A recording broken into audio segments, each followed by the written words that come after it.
Chapter 14. Of the first and second natural laws, and of contracts. Right of nature, what? The right of nature, which writers commonly call jus naturall, is a liberty each man hath to use his own power as he will himself for the preservation of his own nature, that is to say, of his own life, and consequently of doing anything which in his own judgment and reason he shall conceive to be the aptest means thereunto. Liberty, what? By liberty is understood, according to the proper signification of the word, the absence of external impediments, which impediments may oft take away part of a man's power to do what he would, but cannot hinder him from using the power left him according as his judgment and reason shall dictate to him. A law of nature, what? A law of nature, lex naturalis, is a precept or general rule found out by reason, by which a man is forbidden to do that which is destructive of his life, or taketh away the means of preserving the same, and to omit that by which he thinketh it may be best preserved. For though they that speak of this subject use to confound jus and lex, right and law, yet they ought to be distinguished, because right consisteth in liberty to do so, or to forbear, whereas law determineth and bindeth to one of them, so that law and right differ as much as obligation and liberty, which in one and the same matter are inconsistent. Naturally every man has right to everything. And because the condition of man, as hath been declared in the precedent chapter, is a condition of war of every one against every one, in which case everyone is governed by his own reason, and there is nothing he can make use of that may not be a help unto him in preserving his life against his enemies, it followeth that in such a condition every man has a right to everything, even to one another's body. And therefore, as long as this natural right of every man to everything endureth, there can be no security to any man, how strong or wise soever he be, of living out the time which nature ordinarily alloweth men to live. The fundamental law of nature, and consequently it is a precept or general rule of reason, that every man ought to endeavor peace as far as he has hope of obtaining it, and when he cannot obtain it, that he may seek and use all helps and advantages of war. The first branch, of which rule containeth the first and fundamental law of nature, which is to seek peace and follow it.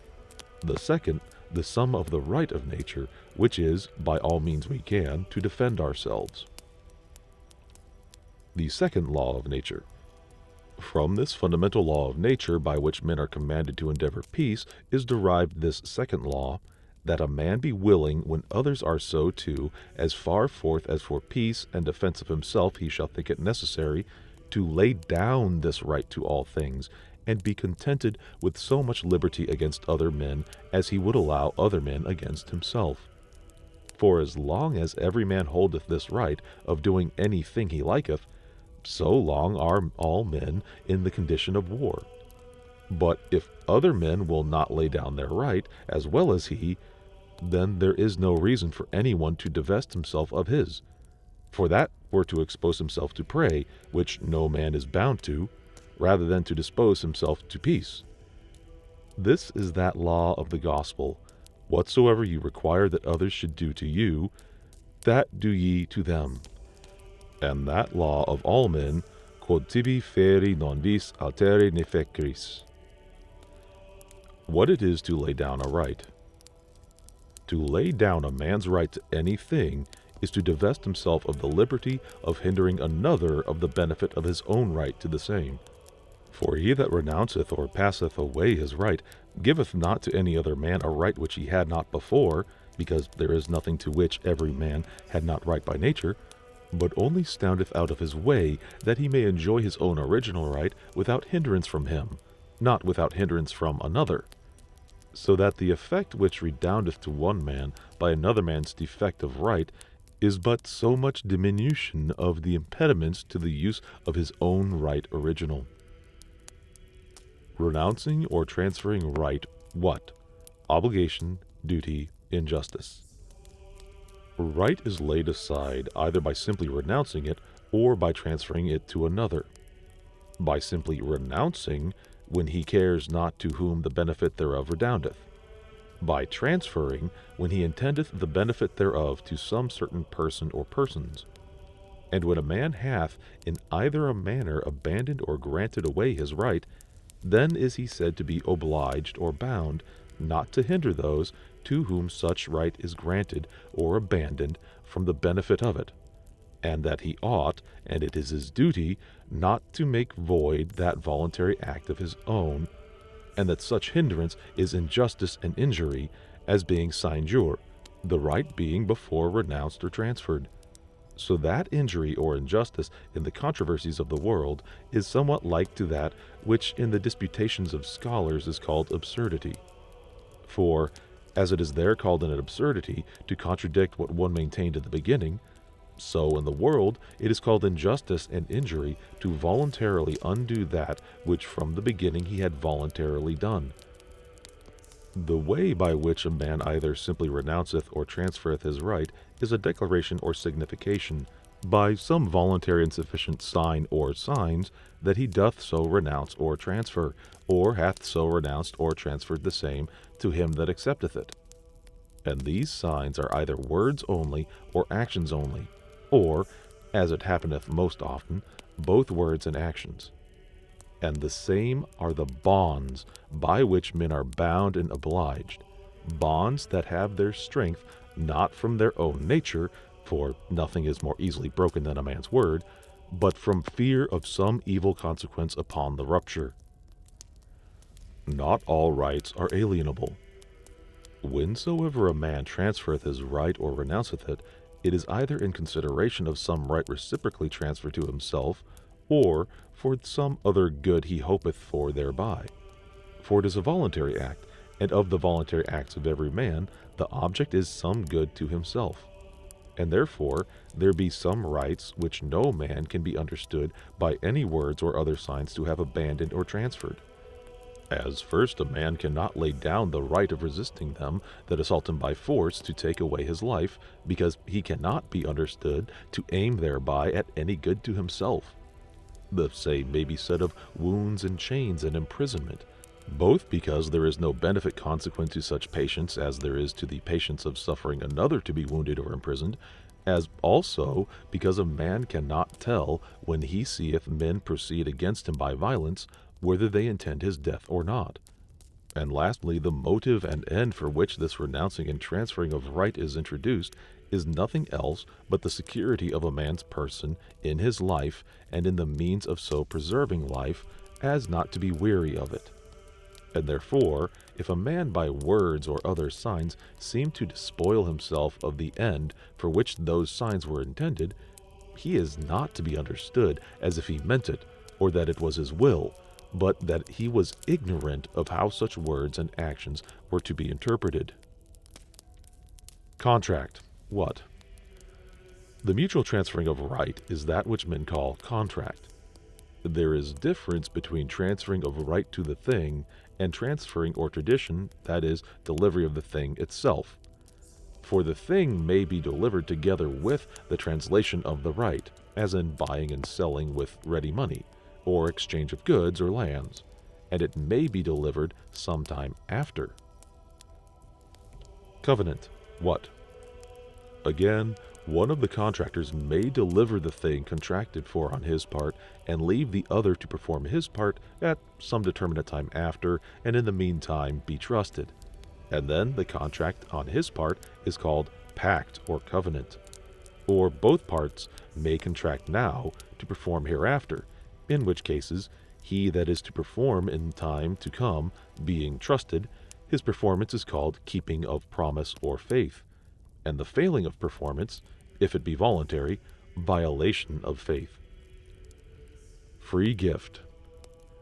When the transferring of right is not mutual, but one of the parties transferreth in hope to gain thereby friendship or service from another or from his friends, or in hope to gain the reputation of charity or magnanimity, or to deliver his mind from the pain of compassion, or in hope of reward in heaven, this is not contract, but gift, free gift, grace, which words signify one and the same thing. Signs of contract express. Signs of contract are either express or by inference. Express are words spoken with understanding of what they signify, and such words are either of the time present or past, as I give, I grant, I have given, I have granted, I will that this be yours, or of the future, as I will give, I will grant, which words of the future are called promise. Signs of contract by inference.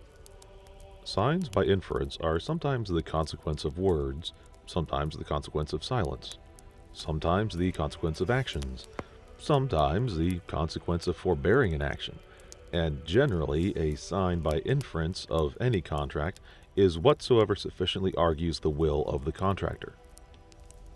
Free gift passeth by words of the present or past. Words alone, if they be of the time to come and contain a bare promise, are an insufficient sign of a free gift, and therefore not obligatory.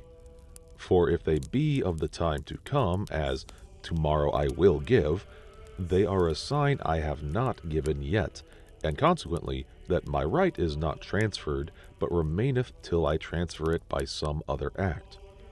But if the words be of the time present or past, as I have given, or do give to be delivered tomorrow, then is my tomorrow's right given away today, and that by the virtue of the words, though there were no other argument of my will. And there is a great difference in the signification of these words, volos hoc tuum esse cras and cros dabo, that is between I will that this be thine tomorrow, and I will give it to thee tomorrow. For the word I will in the former manner of speech signifies an act of the will present, but in the latter it signifies a promise of an act of the will to come, and therefore the former words, being of the present, transfer a future right, the latter, that be of the future, transfer nothing. But if there be other signs of the will to transfer a right besides words, then, though the gift be free, yet may the right be understood to pass by words of the future, as if a man propound a prize to him that comes first to the end of a race. The gift is free, and though the words be of the future, yet the right passeth. For if he would not have his words so be understood, he should not have let them run. Signs of contract are words both of the past, present, and future. In contracts, the right passeth not only where the words are of the time present or past, but also where they are of the future, because all contract is mutual translation or change of right, and therefore he that promiseth only because he hath already received the benefit for which he promiseth is to be understood as if he intended the right should pass. For unless he had been content to have his words so understood, the other would not have performed his part first. And for that cause, in buying and selling and other acts of contract, a promise is equivalent to a covenant, and therefore obligatory. Merit what? He that performeth first in the case of a contract is said to merit that which he is to receive by the performance of the other, and he hath it as due. Also, when a prize is propounded to many, which is to be given to him only that winneth, or money is thrown amongst many to be enjoyed by them that catch it, though this be a free gift, yet so to win or so to catch is to merit, and to have it as due. For the right is transferred in the propounding of the prize, and in throwing down the money, though it be not determined to whom, but by the event of the contention. But there is between these two sorts of merit this difference, that in contract I merit by virtue of my own power, and the contractor's need. But in this case of free gift, I am enabled to merit only by the benignity of the giver. In contract, I merit at the contractor's hand that he should depart with his right. In this case of gift, I merit not that the giver should part with his right, but that when he has parted with it, it should be mine rather than another's. And this I think to be the meaning of that distinction of the schools between meritum congrui and meritum condigni. For God Almighty, having promised paradise to those men hoodwinked with carnal desires, they can walk through this world according to the precepts and limits prescribed by him. They say, he that shall so walk shall merit paradise ex congruo. But because no man can demand a right to it by his own righteousness, or any other power in himself, but by the free grace of God only, they say no man can merit paradise ex condigno. This, I say, I think is the meaning of that distinction. But because disputers do not agree upon the signification of their own terms of art, longer than it serves their turn, I will not affirm anything of their meaning. Only this I say, when a gift is given indefinitely as a prize to be contended for, he that winneth meriteth, and may claim the prize as due. Covenants of mutual trust when invalid. If a covenant be made wherein neither of the parties perform presently, but trust one another in the condition of mere nature, which is a condition of war of every man against every man, upon any reasonable suspicion, it is void. But if there be a common power set over them both, with right and force sufficient to compel performance, it is not void. For he that performeth first has no assurance the other will perform after, because the bonds of words are too weak to bridle men's ambition, avarice, anger, and other passions, without the fear of some coercive power, which in the condition of mere nature, where all men are equal and judges of the justness of their own fears, cannot possibly be supposed. And therefore he which performeth first does but betray himself to his enemy, contrary to the right he can never abandon of defending his life and means of living. But in a civil estate, where there is a power set up to constrain those that would otherwise violate their faith, that fear is no more reasonable. And for that cause, he which by the covenant is to perform first is obliged so to do. The cause of fear which maketh such a covenant invalid must be always something arising after the covenant made, as some new fact or other sign of the will not to perform. Else it cannot make the covenant void, for that which could not hinder a man from promising ought not to be admitted as a hindrance of performing. Right to the end containeth a right to the means. He that transferreth any right transferreth the means of enjoying it, as far as lieth in his power. As he that selleth land is understood to transfer the herbage and whatsoever grows upon it. Nor can he that sells a mill turn away the stream that drives it. And they that give to a man the right of government in sovereignty are understood to give him the right of levying money to maintain soldiers, and of appointing magistrates for the administration of justice. No covenant with beasts. To make covenant with brute beasts is impossible, because, not understanding our speech, they understand not nor accept any of the translation of right, nor can translate any right to another, and without mutual acceptation there is no covenant. Nor with God without special revelation. To make covenant with God is impossible but by the mediation of such as God speaketh to, either by revelation supernatural, or by his lieutenants that govern under him, and in his name. For otherwise we know not whether our covenants be accepted or not.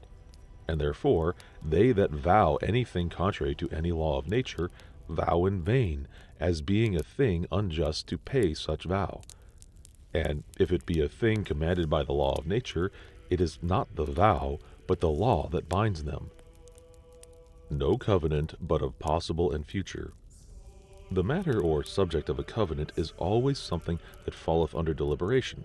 For to covenant is an act of the will, that is to say, an act in the last act of deliberation, and is therefore always understood to be something to come, and which is judged possible for him that covenanteth to perform. And therefore to promise that which is known to be impossible is no covenant. But if that prove impossible afterwards, which before was thought possible, the covenant is valid and bindeth, though not to the thing itself, yet to the value, or, if that also be impossible, to the unfeigned endeavor of performing as much as is possible, for to more no man can be obliged. Covenants how made void. Men are freed of their covenants two ways, by performing or by being forgiven. For performance is the natural end of obligation, and forgiveness the restitution of liberty as being a retransferring of that right in which the obligation consisted.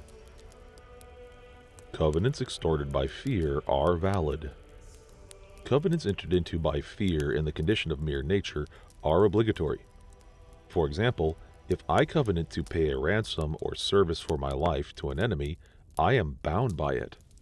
For it is a contract wherein one receiveth the benefit of life, the other is to receive money or service for it, and consequently, where no other law, as in the condition of mere nature, forbiddeth the performance, the covenant is valid. Therefore, prisoners of war, if trusted with the payment of their ransom, are obliged to pay it. And if a weaker prince make a disadvantageous peace with a stronger for fear, he is bound to keep it, unless, as hath been said before, there ariseth some new and just cause of fear to renew the war. And even in commonwealths, if I be forced to redeem myself from a thief by promising him money, I am bound to pay it, till the civil law discharge me. For whatsoever I may lawfully do without obligation, the same I may lawfully covenant to do through fear, and what I lawfully covenant, I cannot lawfully break. The former covenant to one makes void the later to another. A former covenant makes void a later. For a man that hath passed away his right to one man today, hath it not to pass tomorrow to another. And therefore the later promise passeth no right, but is null. A man's covenant not to defend himself is void.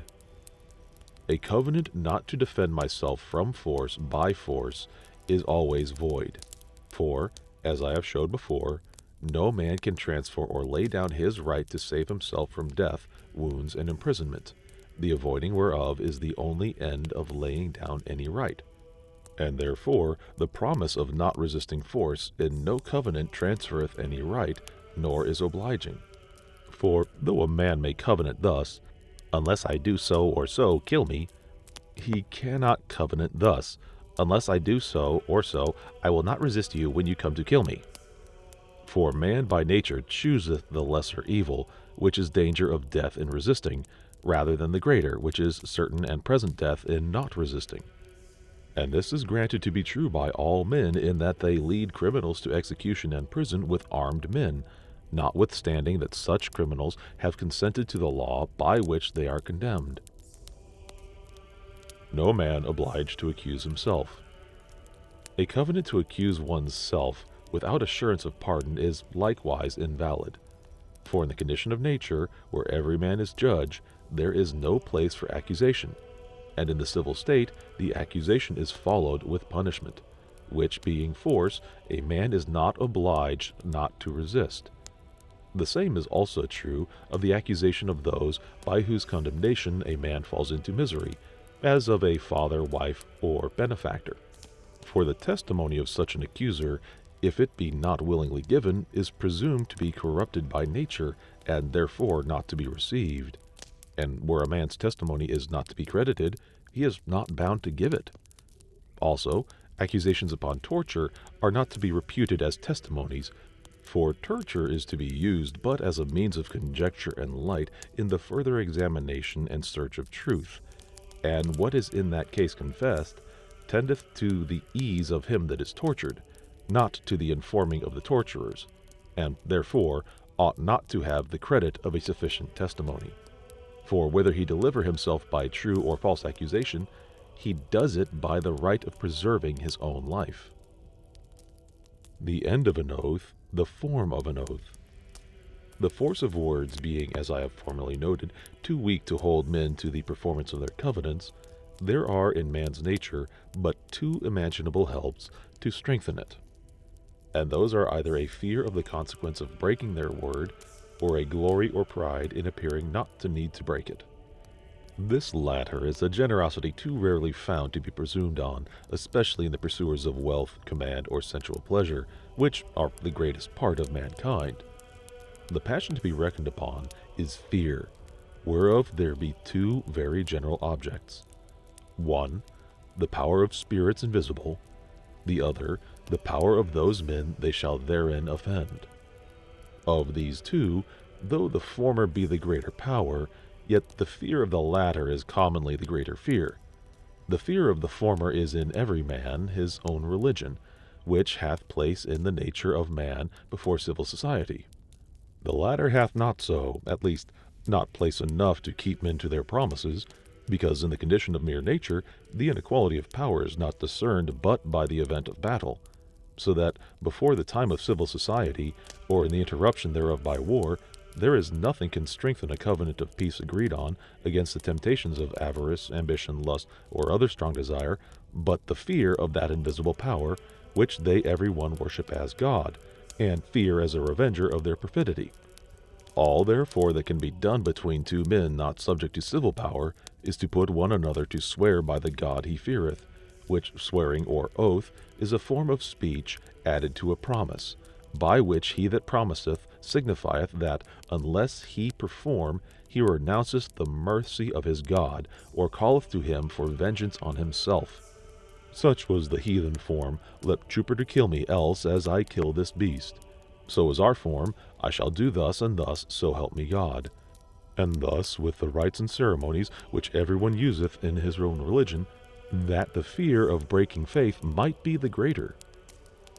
No oath but by God.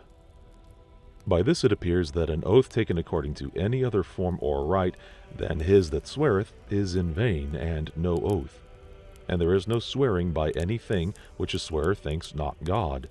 For though men have sometimes used to swear by their kings for fear or flattery, yet they would have it thereby understood they attributed to them divine honor, and that swearing unnecessarily by God is but profaning of his name, and swearing by other things, as men do in common discourse, is not swearing, but an impious custom gotten by too much vehemence of talking.